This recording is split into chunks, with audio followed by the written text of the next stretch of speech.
కన్నప్ప తెర వెనుక కథలు 8. కన్నప్ప సినిమా విష్ణు మంచు డ్రీమ్ ప్రాజెక్ట్. దాదాపు 5-6 సంవత్సరాల పాటు ఈ స్క్రిప్ట్ రాసి కోట్లాది రూపాయల హై బడ్జెట్తో ఈ సినిమాని తెరకెక్కించారు విష్ణు. పైగా ఇది మోహన్ బాబు స్వర్ణోత్సవ సంవత్సర కానుకగా కన్నప్ప సినిమా ఏప్రిల్ 25న రిలీజ్ కాబోతుంది.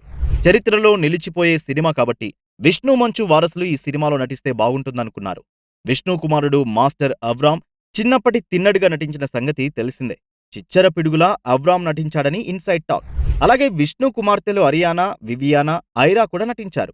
వీళ్ళందరూ న్యూజిలాండ్ షూటింగ్ లో పాల్గొన్నారు.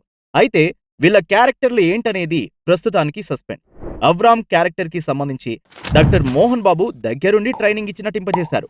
మంచు ఫ్యామిలీ 3 తరాల అరుదైన కలయిక ఈ కన్నప్ప సినిమా అభిమానులనే కాదు, ప్రేక్షకులందరినీ ఆకట్టుకుంటుందని అందరూ ఎక్స్పెక్ట్ చేస్తున్నారు.